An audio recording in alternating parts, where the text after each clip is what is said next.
Fala pessoal, tudo bem? Semana 26 e na frente A hoje vamos falar de herança dos cromossomos sexuais. Quando a gente fala de herança sexual, a gente vai dar atenção especial para dois cromossomos, aí se tratando de espécie humana e da maioria dos animais, que usam esse sistema que a gente chama de sistema XY. E nesse sistema XY a gente tem uma configuração de um par de cromossomos que são parcialmente homólogos, né? Até então, quando a gente fala de cromossomos autossômicos, que são aqueles cromossomos que não são sexuais, cromossomo 1, o 2, o 3, né?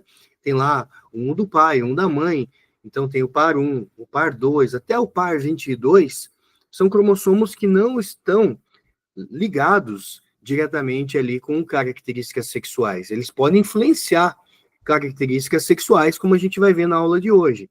Eles podem limitar características sexuais também.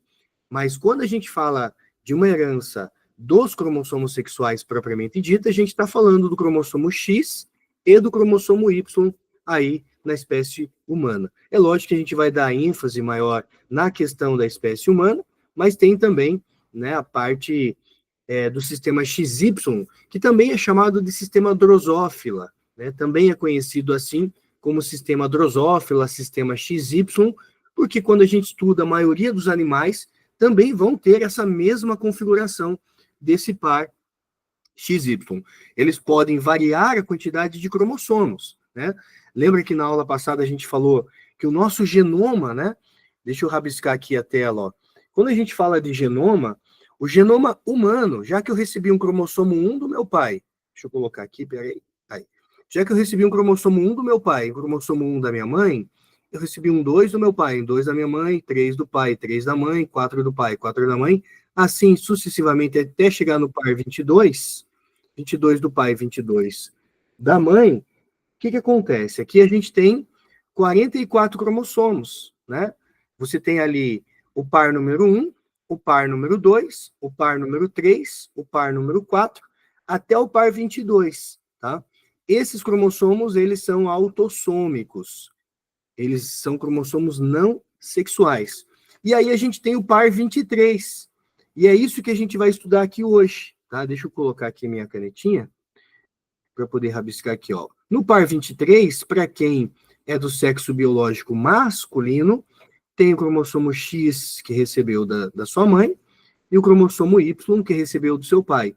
Para quem é do sexo biológico feminino, tem o cromossomo X que recebeu do pai, o cromossomo X que recebeu da sua mãe.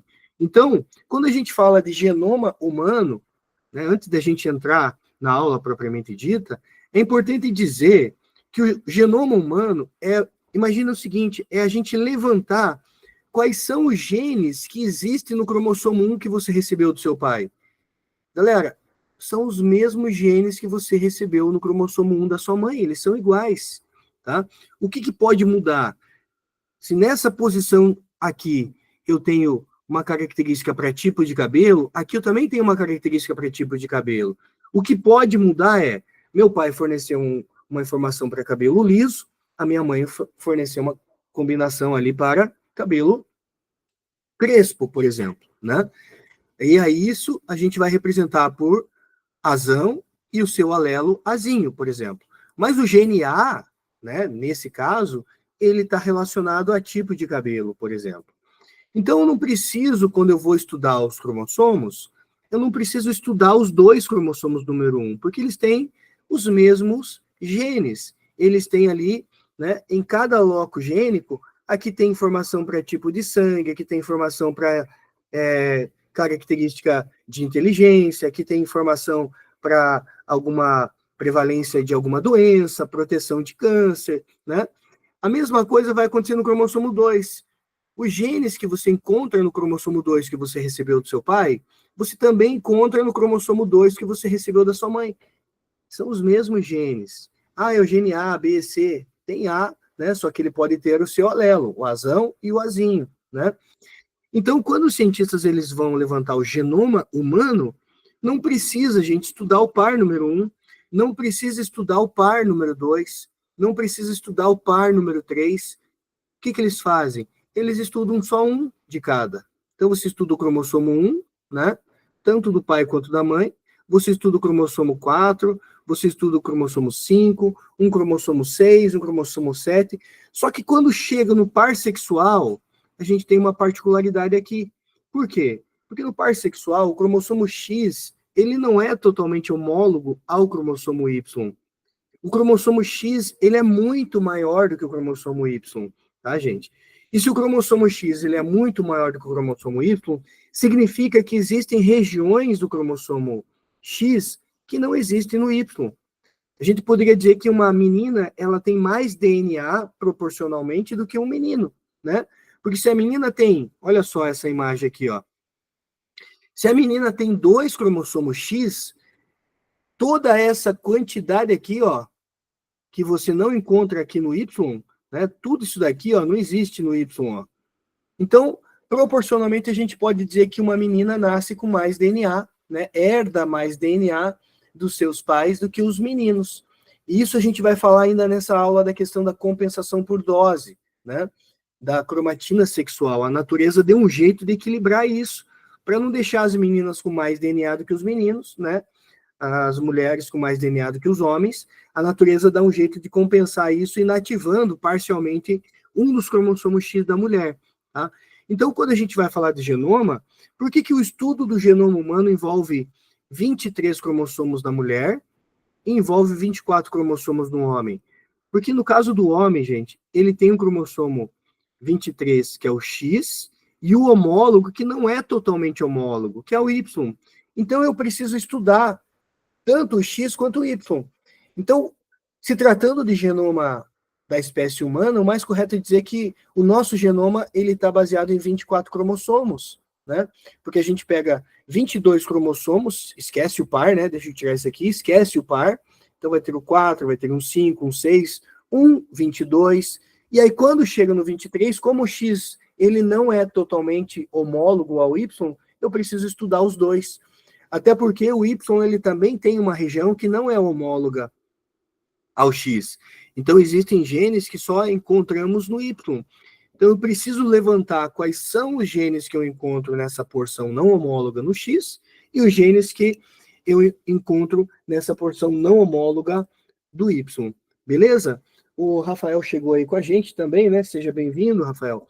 A gente estava aqui num papo inicial, revisando um pouquinho, né? Eu já tinha dado um spoiler aí na aula passada, falando um pouquinho sobre a parte do genoma humano, né? E é importante entender isso, né? Professor, por que 24? Está explicado aí, né? Se ficar alguma dúvida, pode me perguntar aqui, tá?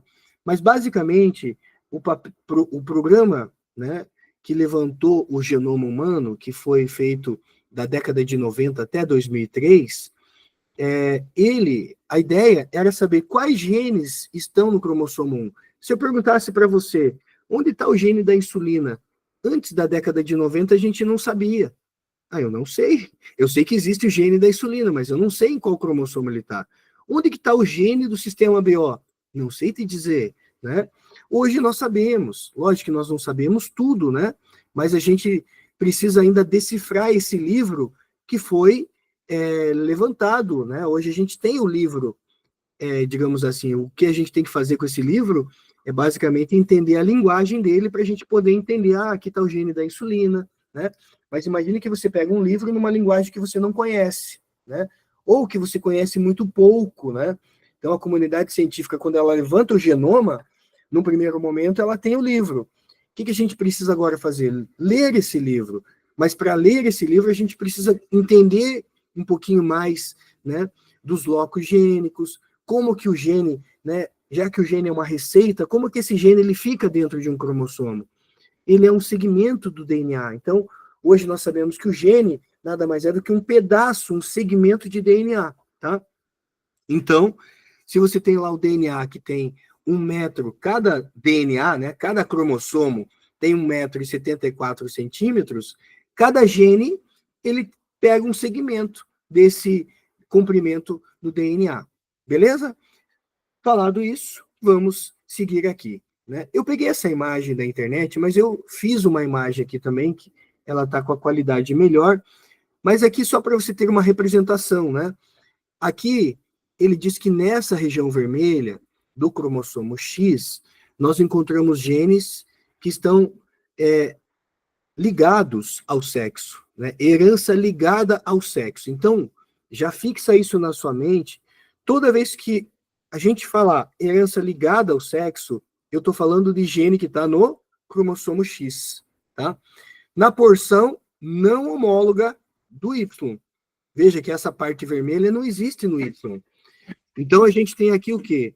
Nós temos aqui herança ligada ao sexo, daltonismo, nós temos hemofilia, distrofia muscular de Duchenne, nós temos o raquitismo genético. Essas características genéticas, essas heranças genéticas, elas são sexuais. Por quê? Porque esses genes, eles estão localizados somente no cromossomo X. Em qual parte do X? Na porção não homóloga. Então, aqui está o daltonismo, aqui está a hemofilia, né? Nessa porção aqui está a distrofia muscular, nessa porção aqui está o raquitismo genético, né? Eu falo raquitismo genético porque a gente estuda o raquitismo por deficiência de vitamina D, né? A deficiência de vitamina D na infância, na criança, ela leva ao raquitismo relacionado a uma avitaminose, né? Falta de vitamina D. Agora, esse raquitismo genético, ele não tem cura. Até o momento, não, né? Tem terapia, mas cura não, tá? Quando eu falo terapia, quer dizer, tem tratamento, tá? E aí, agora a gente vai para a parte não homóloga do cromossomo Y. Veja, então, que o cromossomo Y, que é muito menor do que o cromossomo X, né? Essa imagem, ela não é totalmente fiel ao tamanho, né? A gente tem uma porção de genes que só os homens têm, né? Porque só homem tem cromossomo Y. Se bem, né, que saiu agora uma reportagem, eu até vou trazer isso para vocês também, de uma mulher que no sangue dela, as células sanguíneas dela, né, no caso não as hemácias, porque as hemácias elas são anucleadas, né, nos mamíferos, mas quando você pega lá um glóbulo branco dessa mulher, ela tem lá o X e o Y, né? E aí, qual é a explicação? Você fala, caramba, uma mulher XY, isso muda muita coisa na biologia. Não é que muda muita coisa, mas isso ajuda a gente a entender, né, que quando a gente fala de gênero, alguma coisa assim, a gente tem que tomar cuidado, né, em relação a o que trazer do ponto de vista científico, né, mas isso traz evidências para a gente não sair falando besteira em relação ao assunto, né, mas basicamente a gente continua dizendo, tem o cromossomo Y, sexo biológico masculino, né, tem o cromossomo XX, sexo biológico feminino, não tem o Y, sexo biológico feminino, tem o Y, sexo biológico masculino. É que essa mulher em especial, o que aconteceu? Ela só vai ter o X e o Y nas células sanguíneas, que tem núcleo, né? No caso, os leucócitos. O que aconteceu ali que ela tem, né? Ela teve um irmão gêmeo que teve ali meio que um compartilhamento da placenta, e na hora da formação da medula óssea vermelha dessa mulher, lembre-se, quando a gente fala de células-tronco, né? A gente está falando de células-tronco da medula óssea vermelha, que são células multipotentes. Então, a medula óssea vermelha, que produz os elementos figurados do sangue dessa mulher, ela ficou com uma configuração, uma parte da placenta ali, do irmão, né? Então, eram irmãos gêmeos dizigóticos, então ela era, né, ela mulher, menina, nascendo ali, e o irmão menino. Mas ali com a questão, né, dessa compartilhamento ali da placenta, isso fez com que só a parte sanguínea dela seja XY, tá? Então, isso pode vir aí como uma questão, eu estou colocando na lista dos artigos que eu vou subir lá para vocês, e assim que eu subir tudo, né, essa semana eu já estou conseguindo ficar um pouco mais tranquilo, né, e aí já vou conseguir desovar algumas coisas que eu estou programando aqui para vocês, mas eu vou sinalizando lá no grupo, tá bom? Mas, basicamente, a gente só vai pensar na exceção se o exercício falar da exceção, tá? Então, aqui a gente observa o seguinte, nós temos essa porção não homóloga do cromossomo Y, que só nós homens temos. E aqui a gente encontra um gene que é muito importante, é o gene SRY. Esse gene SRY, ele é um gene que está associado ao que vai definir se vai produzir testículo, né? Então, por que menina não tem testículo? Por que menina tem ovário? Porque a definição de produção do testículo com a bolsa escrotal, tudo mais, está relacionada ao cromossomo Y na parte não homóloga, né? A gente chama não homóloga ou ímpar, do cromossomo Y. Então, esse gene só os homens têm, tá? E no caso dessa mulher, né, só na parte sanguínea dela. Por isso que também não vai trazer complicações relacionadas, né? Aparentemente nada demais na vida dessa mulher, porque só os leucócitos que vão apresentar lá 23 pares de cromossomos, e aí você tem lá o X e o Y, né? Mas as demais células do corpo dessa mulher apresentam ali a sua configuração XX normal, tá? Para o sexo biológico feminino. E tem a parte azul aqui, gente. Só que nessa imagem, essa parte azul, ela não tá legal. Por isso que eu resolvi fazer isso aqui, ó. Porque se ela é homóloga, ela tem que ser exatamente do mesmo tamanho, né? Então, passando a linha, essa parte de baixo aqui, ó, vermelha, ela tem que ser do mesmo tamanho que essa parte de baixo, tá? Então, essa parte de baixo aqui a gente vai chamar de região par, ou também homóloga, significa que o gene que tem nessa região, tá? Isso significa ser homólogo.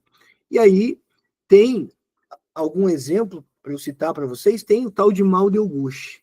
O que é o tal de mal de Auguste? Talvez vocês já foram ao oftalmologista e pingaram aquele colírio que vai dilatar a nossa pupila, né? A gente fica praticamente cego quando está de dia, com muita iluminação. Eu lembro que isso, eu fiz uma vez, né? Vai lá no oftalmologista, antes da consulta, ele vai lá e dilata a pupila, pinga lá um colírio que vai dilatar a pupila.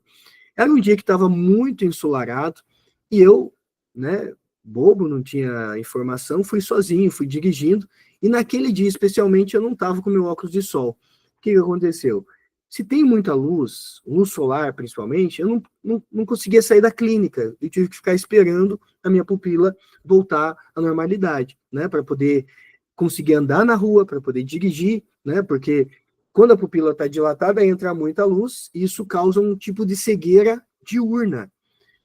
Só que o mal de Auguste, gente, ele é algo parecido. São pessoas que têm a pupila dilatada, mas por uma característica genética que não tem cura. Então, as pessoas, elas manifestam uma cegueira diurna que não tem cura. Não é igual você, foi lá, pingou o colírio e daqui a pouco está tudo normal. Não é isso, né? No caso do mal de Auguste, é uma curiosidade que eu estou trazendo para vocês, é também conhecido como cegueira diurna, tá? E o gene do mal de Auguste, ele está no cromossomo X e também no Y, né? Na parte que é homóloga, na parte que é igual, tá? E na parte que não é homóloga, região ímpar ou não homóloga, a gente vai ter aqui o gene SRY, que eu falei para vocês, que determina a elaboração, a produção ali, né, anatômica do testículo, gônada masculina, e na região não homóloga do X, a gente encontra daltonismo, hemofilia, distrofia muscular. Eu não coloquei aqui, mas eu vou colocar mais uma aqui, né? Aqui a gente tem o raquitismo.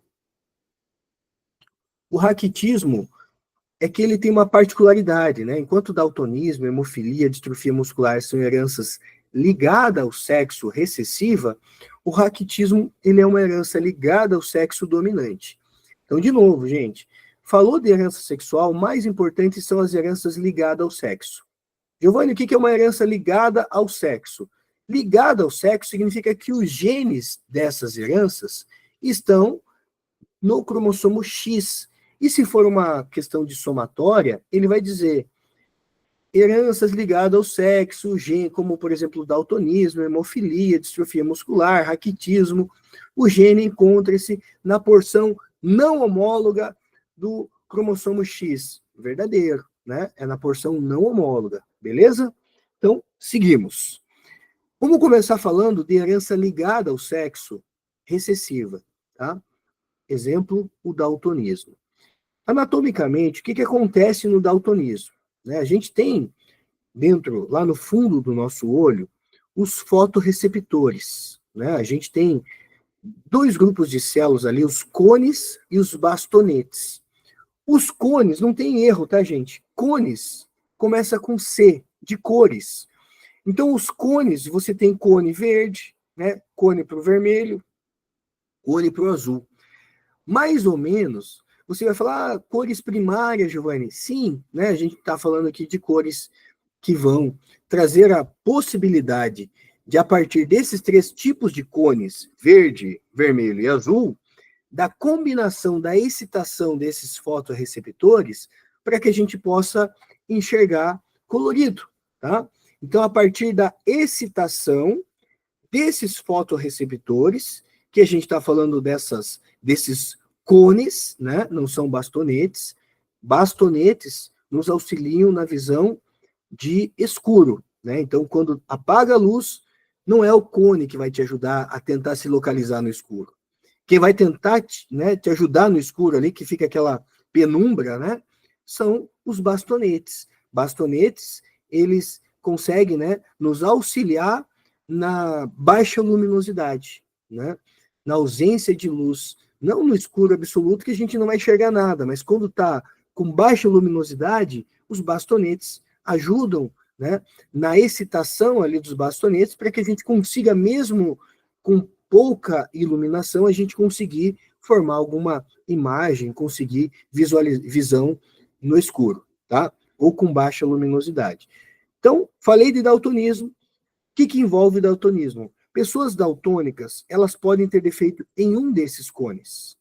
Pode ter defeito no verde, ou só no vermelho, ou só no azul. Pode ter defeito nos três, pode ter defeito numa combinação de um dos dois, né? No azul e no vermelho. Então, quando a gente fala de daltonismo, existem vários tipos de daltonismo. Para você detectar se alguém é daltônico, a gente tem algumas imagens. Eu não vou trazer aqui todas as imagens para vocês, tá?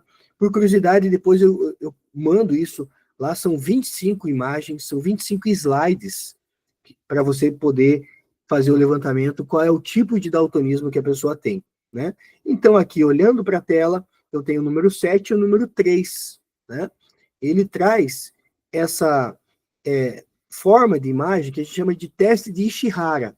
Né? Se você pesquisar na internet teste de Ishihara, não é só uma imagem que vai detectar se o cara é daltônico, né? São 25 imagens. E tem algumas imagens que não tem número nenhum. Mas aí o cara que é daltônico, ele pode, às vezes, enxergar alguma coisa, né? Então, você vai passando as imagens e a pessoa vai dizendo, tô vendo 7, nesse eu tô vendo 3, né? Aí, na outra, tô vendo o 22, e de repente era para enxergar o 28. E aí isso vai dando um diagnóstico para saber qual é o tipo de daltonismo que a pessoa tem, até porque, né, para você buscar, hoje a gente tem a possibilidade daquele óculos que ele não vai corrigir, né, ele vai curar a pessoa do daltonismo, mas o óculos, ele ajuda, né, ele traz a possibilidade da visão colorida, sabendo qual é o tipo de daltonismo que a pessoa tem. Né, um óculos que custa aí um pouco mais de R$1.000, perto de R$2.000, né? Você encontra entre 1.500, 2.500 aí um óculos para daltônico, tá? Então, fica aí a curiosidade, teste de Ishihara, né? Na herança ligada ao sexo, então, recessiva para o daltonismo, a gente tem a seguinte configuração. Como ela é recessiva, o homem que tem o Dzão, ele é normal, né? O homem que tem o Dzinho, ele é o daltônico, tá? Perceba que eu coloco o D, uso a letra D, de daltonismo. E perceba que eu coloco a letra D só como expoente do X. Por quê? Porque esse gene está no X. É um gene que não existe no Y. Beleza? Na mulher, a situação é diferente, porque a mulher tem 2 cromossomos X. Então, a mulher, ela pode ser XDzão, XDzão, ela será normal. A mulher pode ser XDzão, XDzinho. A gente diz que ela é normal, ela não é daltônica, tá? Mas a gente configura ela como normal portadora. O que significa portadora? Não que ela seja portadora do daltonismo, mas ela é portadora do gene deletério. O que é o gene deletério? É o gene da característica. Ou seja, essa mulher Quando ela tem um filho homem, você que é menino, você herdou o Y do teu pai. E você herda um X da sua mãe. Se a minha mãe tem essa configuração, se a sua mãe tem essa configuração, você tem 50% de chance de receber um XDzão da sua mãe e 50% de chance de receber um XDzinho, né? Então veja que, no caso, né, essa mãe normal portadora, ela tem uma probabilidade até considerável de ter um filho do sexo biológico masculino daltônico, já que o homem basta apenas um XDzinho para ele manifestar o daltonismo. E a mulher daltônica é muito mais raro, porque ela precisa, gente, ter 2 XDzinhos, 2 genes deletérios. E automaticamente o pai dela tem que ser daltônico, porque o pai, né, o homem é XDzinho Y, se ele é daltônico, né? E o que o homem manda para suas filhas? O homem manda para as suas filhas, se é um homem daltônico, ele vai mandar para todas as suas filhas um XDzinho. E a mãe tem que ser, no mínimo, portadora para mandar o segundo, né? Para ter uma filha daltônica. Então, a probabilidade, né, acaba sendo bem menor. Podem perguntar para vocês numa segunda fase, por que existem mais homens daltônicos do que mulheres daltônicas, né?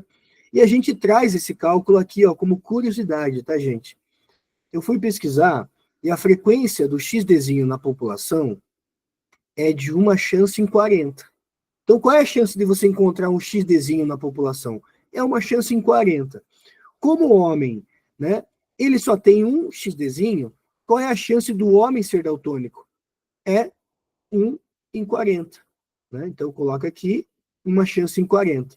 Já a mulher, como ela tem 2 XDzinho, qual é a probabilidade dela receber um XDzinho e outro XDzinho? Esse E a gente troca por uma multiplicação.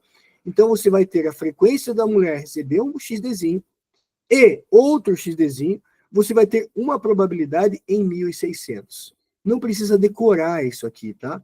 Mas é só trazendo uma prova matemática que é muito mais difícil você encontrar uma mulher daltônica do que um homem daltônico. Quando eu pergunto em sala de aula de cursinho, né? Hoje as turmas nem são tão grandes mais, mas quando a gente perguntava naquelas turmas muito grandes, muita gente levantava a mão dizendo que conhece alguém daltônico. É homem ou mulher? Homem. E mulher era difícil aparecer alguém que conhecia alguma mulher daltônica, né? Então, a gente traz isso aqui para uma comprovação matemática, tá? Só que, antes, deixa eu fazer um negócio aqui, que eu vou trazer uma curiosidade para vocês. Essa mulher aqui, gente, essa mulher aqui, portadora, ela não é daltônica, tá? Mas ela pode ser daltônica de um olho. Por quê, Giovanni? Vamos lá.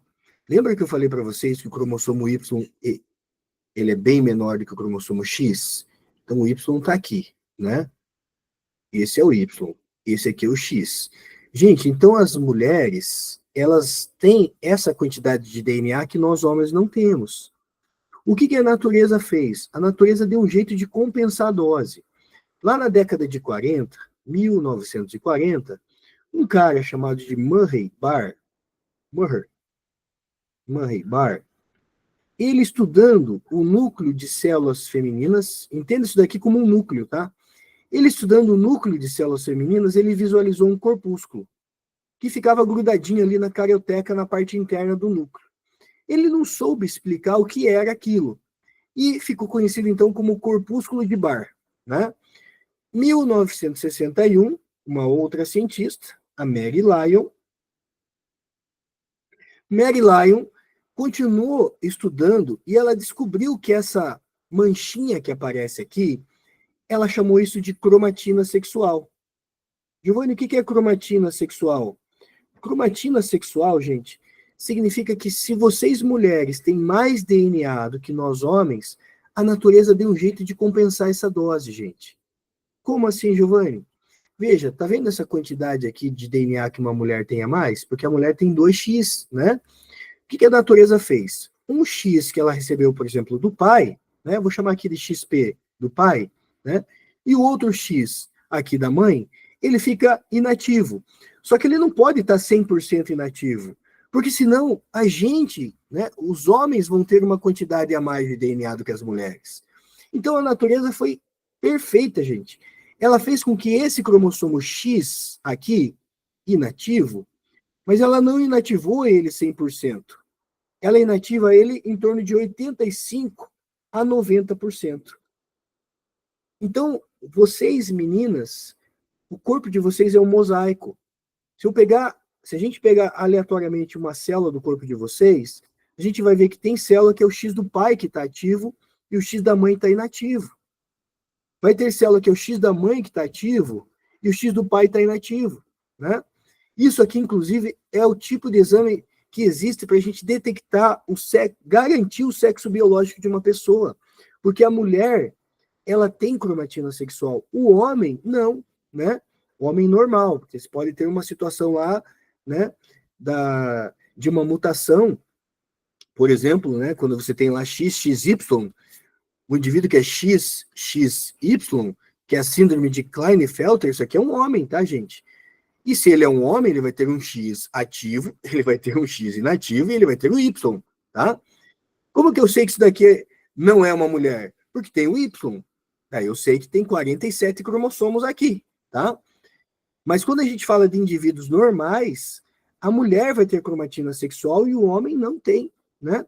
Então, ficou na dúvida de uma prova de atletismo lá, né? De uma prova durante as Olimpíadas, será que é um homem, será que é uma mulher? Faz o exame de cromatina sexual. Se detectar que tem cromatina sexual, confirma que é mulher. Se detectar que não tem cromatina sexual, confirma que é um homem, né? Então, a natureza, gente, ela é inativa aleatoriamente. Isso já caiu no Enem, por exemplo. Como que é possível irmãs gêmeas idênticas? Elas são idênticas, elas são clones, mas uma manifestou uma doença, a outra não. Cromatina sexual, gente, era a resposta, né? Por quê? Na configuração, no mosaico, mesmo que elas sejam clones, o mosaico não é totalmente igual, né? O DNA é igual, mas qual cromossomo está ativo, qual está inativo, aleatoriamente, tá?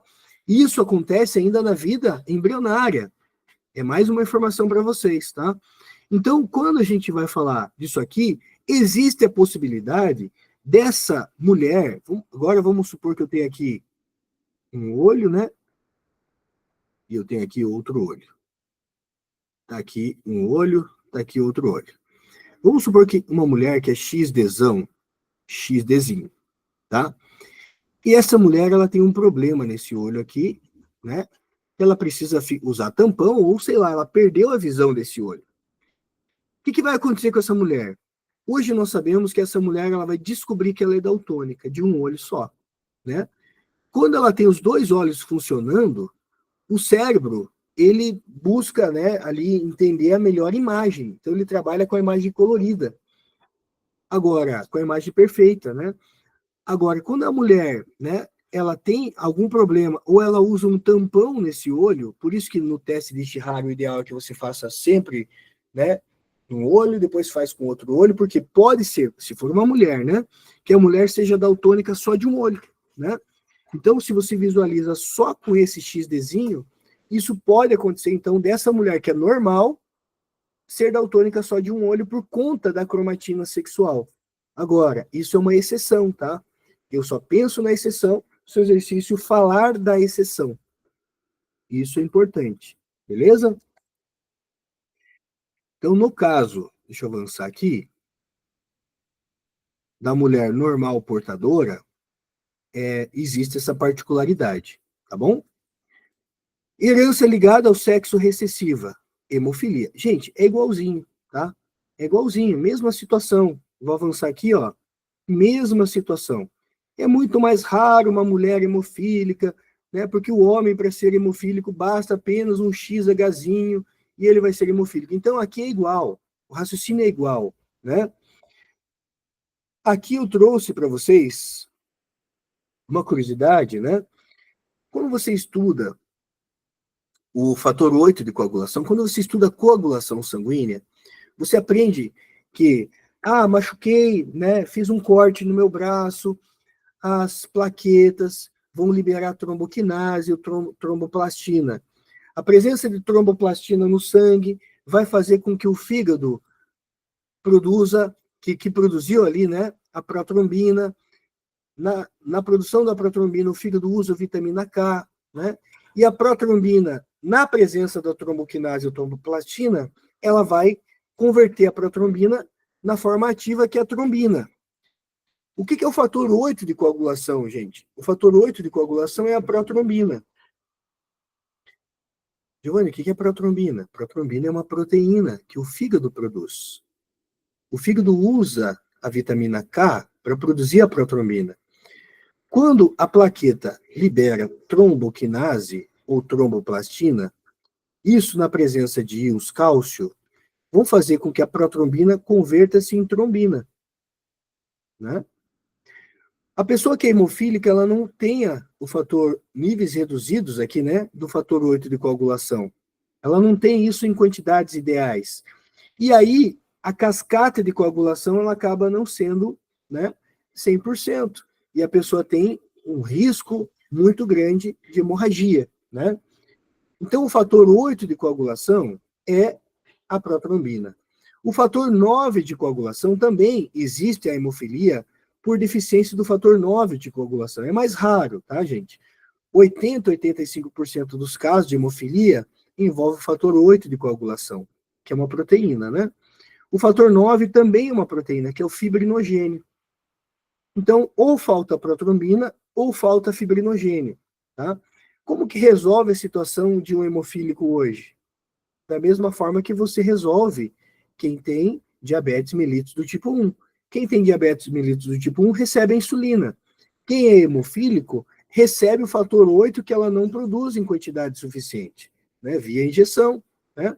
Recebe ali o fator 8 de coagulação, já que eu não produzo, eu recebo isso via, né, medicação, via terapia, via tratamento, tá? A parte de tabela genótipo e fenótipo, o raciocínio é igual do daltonismo. Só que aqui, gente, é muito, mas muito mais raro você encontrar uma mulher hemofílica. Por quê? Lá no daltonismo, a chance de você encontrar um XDzinho na população era 1,40. Aqui a chance de você encontrar um XHzinho é 1 em 10 mil. Então, qual é a chance de você encontrar um homem hemofílico? É 1 em 10 mil. Já a chance de você encontrar uma mulher hemofílica, gente, é 1 sobre 10 mil vezes 1 sobre 10 mil. Isso dá 1 sobre 100 milhões. Agora pensa comigo. População do Brasil. Vamos arredondar para 200 milhões de brasileiros. Metade é homem, metade é mulher. Existem 100 milhões de mulheres no Brasil.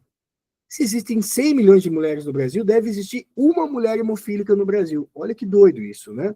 Então é muito, muito mais raro encontrar uma mulher hemofílica. Lógico, essas informações matemáticas aqui não precisa se decorar, é só curiosidade para justificar que é muito, mas é muito mais raro encontrar mulheres daltônicas e hemofílicas, né, do que homens daltônicos e hemofílicos. Vamos trazer uma dica agora de heredograma, como que a gente visualiza isso num heredograma. Olha só, geralmente, quando é uma herança sexual vista no heredograma, eles exageram na quantidade de filho. Olha essa mulher aqui, gente. A mulher número 2. O que a gente observa? Uma mulher afetada, tá? Perceba que afeta homens e mulheres, tá? Mas muito mais homens. A gente vê pelos filhos dessa mulher, que daí afeta só homens, né? Ó, homem, homem, homem, homem, homem. Então, todos os homens são afetados. Mais homens que mulheres afetados, e mães afetadas terão todos os seus filhos afetados. Isso é uma dica para vocês. Herança ligada ao sexo recessiva, a mãe é XHzinho, XHzinho. O que ela doa para os seus filhos homens? O XHzinho. Então, todos os homens vão ser hemofílicos, tá? Todos os homens vão ser daltônicos, se a mãe for XDzinho, XDzinho. Beleza? Então, Giovanni, como que eu identifico no heredograma se a herança é ligada ao sexo recessiva?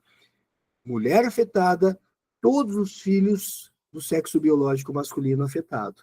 Tá? Essa é a dica. E o exercício vai exagerar na quantidade de filhos para não te deixar dúvida.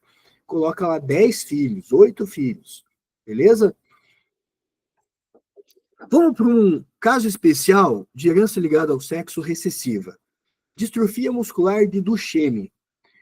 Aqui, o defeito que a criança tem é uma proteína chamada distrofina. A distrofina é uma proteína importante para força e desenvolvimento muscular. Aparentemente, a criança nasce normal, mas com o passar do tempo ela vai perdendo força muscular. Ao invés dela ganhar tônus muscular, a criança consegue andar, né? Ela vai conseguir um aninho, né? Consegue andar. E ao invés dela evoluir com o tônus muscular, ela vai regredindo, até chegar a um ponto que ela não consegue mais andar e vai ficando acamada. Lembre-se que o coração também é um músculo e geralmente a distrofia muscular ela vai causar uma morte precoce, ainda na adolescência, ainda na infância, mas dificilmente levando essa pessoa a uma fase adulta, sexualmente madura. Então, o que, que acontece aqui? O raciocínio, a princípio, é igual, gente. O homem XDzinho, só que agora é de distrofia, né? De Duchenne, ele é afetado. A mulher XDzinho, ela é afetada, mas eu vou colocar aqui um asterisco. Essa mulher afetada é muito raro. A gente diz que praticamente ela não existe. Porque se já é raro você encontrar um homem daltônico em relação à mulher, um homem hemofílico em relação uma mulher hemofílica, né, uma mulher daltônica em relação ao homem daltônico hemofílico, é muito, muito, muito mais raro você encontrar a possibilidade dessa mulher com distrofia. Por quê? A mulher, para ter distrofia, lembre-se, ela precisa receber o XDzinho de uma mãe que é no mínimo portadora, tá? E ela precisa receber um XDzinho de um pai. Acontece que esse pai não existe. Por quê? É uma doença que causa morte precoce, antes da vida sexual madura, né? Então, o homem, quando ele pode até atingir seus 25 anos, seus 30 anos, mas ele vai estar numa situação muito debilitada, acamado, né? Então, assim, gente, hoje nós sabemos que existem terapias que podem dar uma sobrevida maior para um homem que nasce com distrofia muscular. Porém, você só pensa na exceção se o exercício falar da exceção. Então, pensa comigo. Se o exercício não falar nada, essa mulher não existe, tá? Ah, por que, que a mulher não existe mulher com distrofia muscular? Porque o pai não existe. O pai não chega na vida madura sexual. E quando chega, ele está numa situação de, né, muito debilitado, que, né, não tem ali uma vida sexual madura. Ah, ele não vai casar, ele não vai ter condições, né? Ele vai estar numa situação de invalidez, acamado, né? Isso, literalmente. Você só vai imaginar que essa mulher pode existir se o exercício falar de alguma terapia. Ah, uma terapia, biologia, né, molecular, biologia genética, biotecnologia, está trazendo possibilidade de uma sobrevida de homens com distrofia muscular, trazendo a possibilidade de um homem maduro sexualmente. Se eu tenho um homem maduro sexualmente, pode existir um pai. A mãe portadora pode existir tranquilamente uma mãe portadora, né? O que é raro aqui, né? A gente pensar que o homem vai chegar numa fase madura saudável, né? Ele não vai chegar saudável, ele vai chegar acamado. Beleza? Então, por que não existem mulheres com distrofia muscular discursiva? Porque, né, essa doença, ela causa morte precoce, geralmente ainda na infância, adolescência. Quando chega na vida adulta, essa pessoa já está numa situação muito inviável ali, acamada, né, muito debilitada. Então, esse pai saudável não existe, tá? A não ser que tenha alguma terapia. Tudo bem, gente? Então, foi os 3 tipos de herança ligada ao sexo, né, recessiva. Agora, vamos falar da herança ligada ao sexo dominante. Herança ligada ao sexo dominante, eu tenho raquitismo genético, que não tem cura, tem tratamento, tem terapia. O que muda aqui? Muda que agora o afetado é quem tem o dominante. né? Então, o homem XRzão é o afetado. Aí você fala, agora ferrou para a mulher, então, Giovanni. Agora você vai ter maior probabilidade de mulheres, né, afetadas do que homens afetados. Por quê? Agora, não depende mais da mulher ter 2XRzinho, né? Porque agora é dominante. Então, agora, né, você tem aqui tanto mulher quanto homem. O homem pode ser XRzão ou XRzinho. A mulher, não interessa o que ela tem aqui. Se ela já recebeu um XRzão, ela já é afetada, né? Então, muda o raciocínio e muda a nossa leitura também no heredograma, tá? Raquitismo genético é chamado de raquitismo hipofosfatêmico, né? A questão ali, hipo é baixo, né? Baixo teor de fosfato, tá? Distúrbio no metabolismo do fosfato que afeta a composição da matriz óssea. Então, aqui eu usei a letra A, né, só para a gente variar, mas geralmente ele vai usar a letra R, tá? De raquitismo. E aí, olha o heredograma. Isso aqui eu peguei de um exercício mesmo, tá? Lembra que eu falei para você que ele vai exagerar na quantidade de filho? O que nos chama atenção nesse heredograma? Um pai afetado, um homem afetado, e aí se tem os filhos desse homem aqui, ó, quem que é filho desse homem? Do sexo biológico masculino, ó, todos são normais. Opa, esse aqui não é. Esse casou com a filha, né? Esse aqui também não é. Então, todos os homens que são filhos, ó, esse é filho, esse aqui é filho, esse daqui é filho, esse aqui é filho, né? E aí você tem as filhas. Perceba que todas as filhas desse homem, ó, 1, 2, 3, 4, 5, 6, 7, 8. Todas as filhas são afetadas. Por quê? Porque é herança dominante. Então, o homem é XRzão e Y, todas as mulheres vão receber o XRzão. Não interessa o que a mãe vai mandar. Por que os homens não são afetados? Porque os homens recebem o Y do pai. E é uma herança ligada ao sexo, né? Então, o gene está no X. Então, o que me chamou a atenção? Homem afetado, todas as filhas afetadas. Herança ligada ao sexo dominante, tá? Dica importantíssima isso. E ele exagera, geralmente, na quantidade de filhos, né? Para não deixar dúvidas para a gente, tá?